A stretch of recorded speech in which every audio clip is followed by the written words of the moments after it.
everyone, and welcome to Stan the Wine Man TV. I am your host, Stan Rattan, and this is the Blue Collar Wine Show, where I help you spend your wine dollars wisely.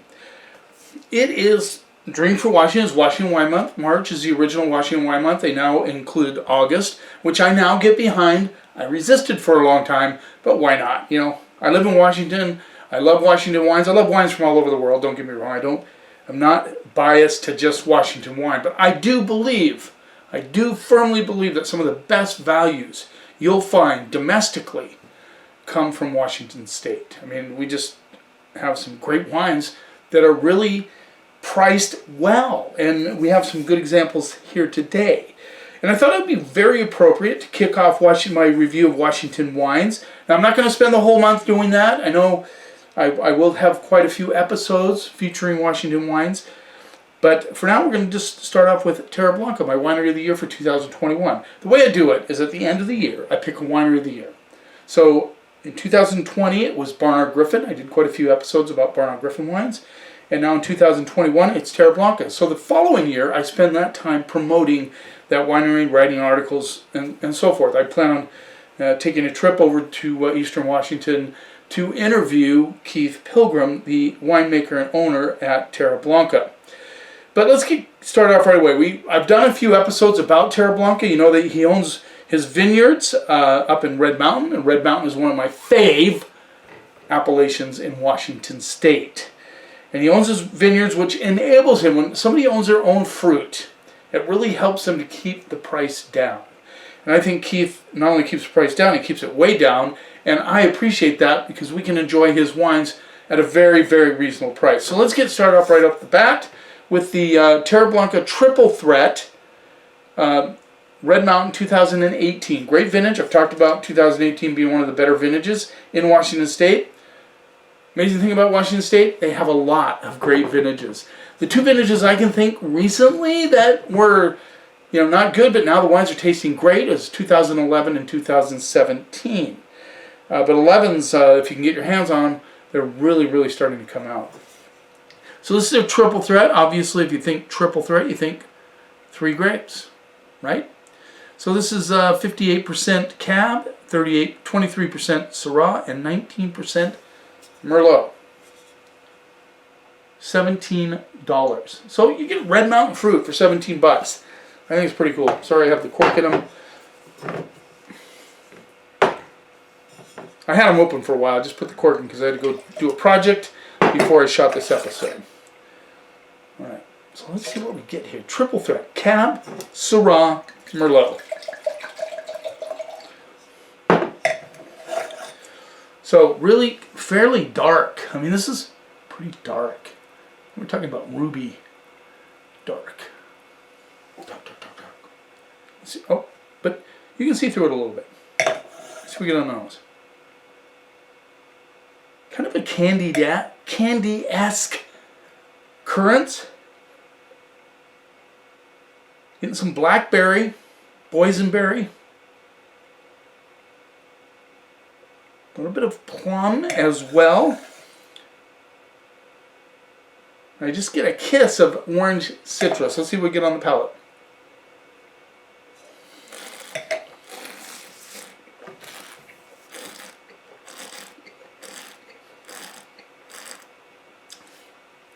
Nice structure.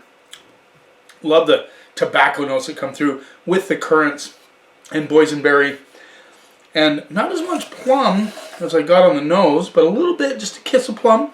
There's a little candied-esque thing going on, and that kind of like a candied orange on the back end.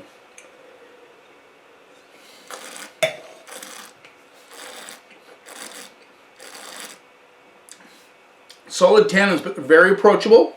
Very approachable. Good length on the finish. I like the finish. Nice and long. There's just a tiny touch of little tar element with the tobacco, the boysenberry, the currant, and I'm getting some cherry notes as well. Very solid wine. 17 bucks. Great blend. Good wine.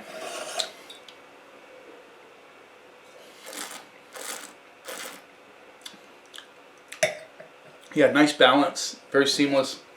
But, you know, the structure is there. You get the structure on that, which is really cool. And I like that kind of candied, a little bit of candied orange element on the very back side of the finish. Solid wine. I'm going to go straight up B+, A- for a $17 blend. This will really impress you. Let's move on. By the way, I had a little side note. I forgot, so that was quick. Brain's not working like it should. A little rinse here. So this is Terra Blanca Cabernet Sauvignon. Now I do want to appreciate, I guess this is the point, I like the fact that Keith put the percentages on the back of the label. We've talked about that. Many of you that have watched my programs have chimed in and said, yes, we like to see what's in the wine. You don't always have to put percentages, but at least tell us what's in the wine. So this is a 98% Cab and 2% Merlot. Now, he didn't have to tell you that, but he did. And I appreciate that. $17 Cab Franc. Cabernet Sauvignon. Beautiful spot on Red Mountain. If you ever get to go up there, just go up to Red Mountain. Oh, let's look at the... And it's kind of the first left to the wineries there, and Terra Blanca is a beautiful, beautiful winery. Here we get to go there. Again, very dark, almost black ruby. Oh, this is definitely darker than the Triple Threat. Let's see what we get on the nose. Oh yeah, candied currants on the nose, big time.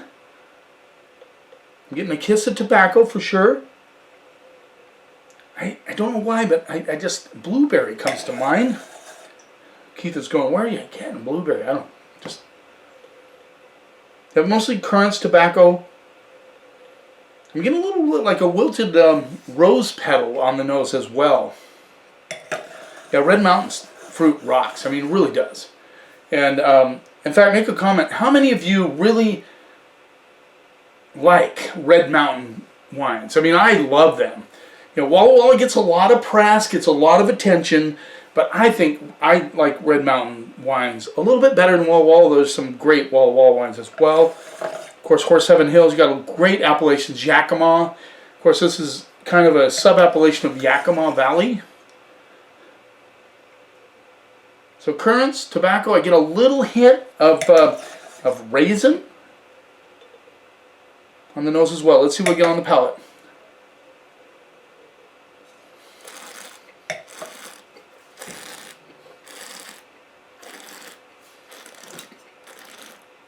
Boy, this is showing the 18 a lot. Guys, this is like a party animal cab, for lack of a better term. In other words, I think more than 80% of the people who try this cab are going to like it. It is a fantastic cab. It's got plush fruit, but good structure. Big currant notes with that little teeny hit of orange that is, I guess that's a very common thing. They call it Grand Marnier. Red Mountain shows that a lot, and it really comes through on the cab, so you get that currant, that little bit of Grand Marnier thing on the back side that really, and it's hanging on. The tobacco notes lie underneath, kind of like an underbelly, but not a prominent part of the palate.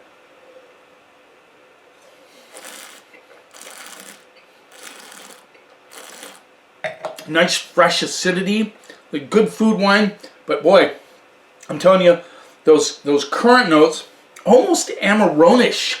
Not quite, but sort of Amarone-ish. For those of you who know what, a lot of you know what Amarone is, and you appreciate that.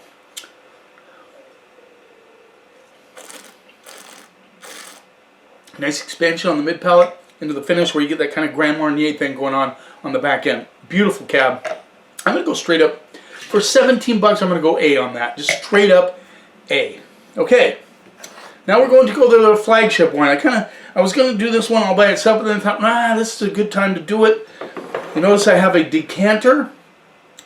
I don't often decant wines for my episodes because I know most of you, this is just a study that most people consume or open a bottle of wine within an hour after getting home. They don't decant, they just pop it, pour it, and drink it. Nothing wrong with that. I'm not being critical here. But there are some wines that you might want to think, well, maybe I should decant it. And I think this flagship wine of Keith Pilgrim's, Terra Blanca Onyx, is a good example. This is a 17. Remember I talked about 17 was a tougher vintage, but a lot of them are coming to life now. This is a blend of 64% Cab, 28%. Is that right? 28. Sorry guys, I can. Yeah, 28% Merlot, 4% Petit Verdot, and 3% Cab Franc. So it's a Bordeaux style blend. I know Onyx has gotten a lot of big write-ups in the press. This rolls in at 55 bucks, a Sammy Hagar. Now, I will say this, and this is a good example of Washington wines, the value they have. I know a lot of you guys, 55 bucks is not chump change, but this same wine in Napa Valley would be closer to 100 bucks. Seriously. You think of, there's, what's it, Joseph Phelps Insignia, over $100. So a lot of these Bordeaux style blends from Napa are going to be a lot more than they are from Washington State. And I think 55 bucks, well, we're going to try it. I'm not going to say, I have not tried the 17 Onyx. So decant. So it doesn't, this is not a fancy decanter, but you can put it in a Kool-Aid pitcher, you can put it in a big mason jar, whatever you want to do, because what happens is you get the oxygen exposure to the wine, and what that does is it opens up the wine.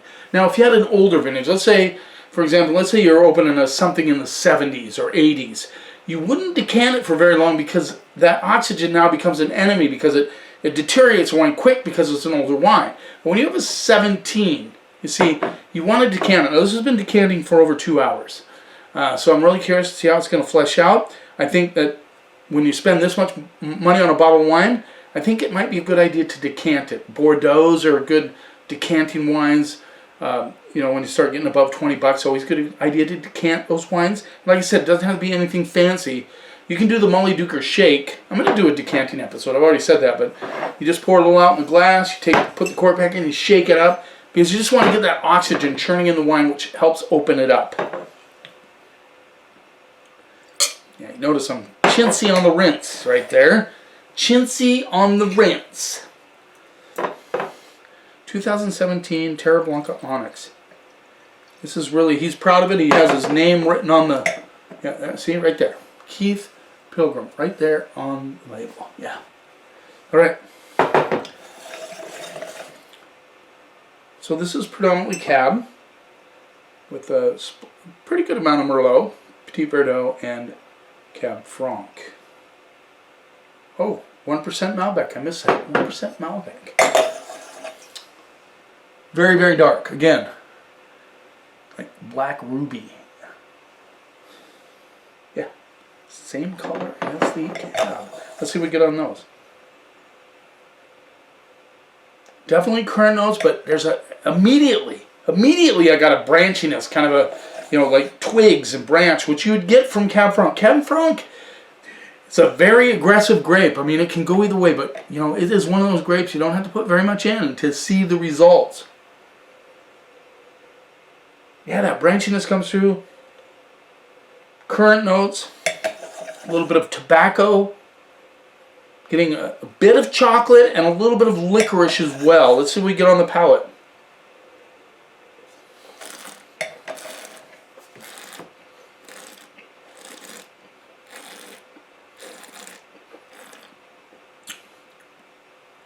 Wow. The depth on this wine is incredible. Incredible depth. Good complexity. You have currant notes. That interesting kind of bramble twig note comes through underneath from the Cab Franc. Then that Grand Marnier comes out on the back side of this wine as well, which is a really cool thing about Red Mountain wines.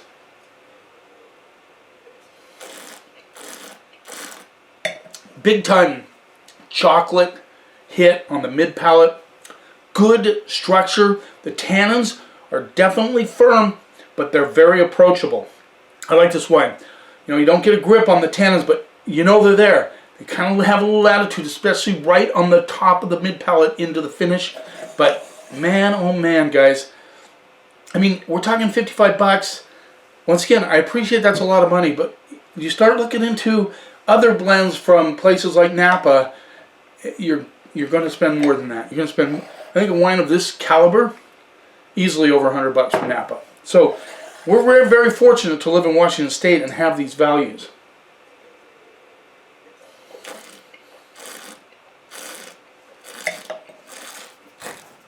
A little bit of blueberry comes through.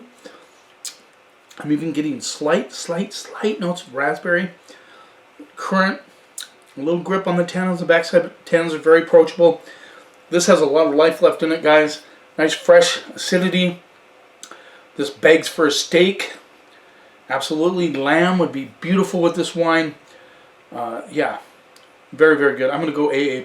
I don't do that often, but you know, this is a really solid blend from Terra Blanca. His signature wine, Onyx. Now, he has some higher end wines, which I have not tried, but I know this has been around for a long time.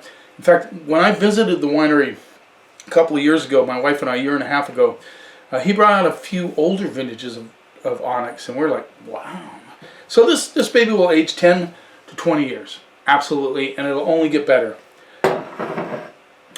Thanks for taking a little time out of your day. I do want to hear your comment about how you feel about Red Mountain wines. If you tried them, do you like them? What's your preference in Washington State? You're not going to hurt my feelings. Tell me your favorite AVA appellation in Washington State. You keep watching. Oh, yes, you keep watching, and please subscribe if you haven't done so yet. Subscribe to my channel. You keep watching, and I'll keep helping you spend your wine dollars wisely.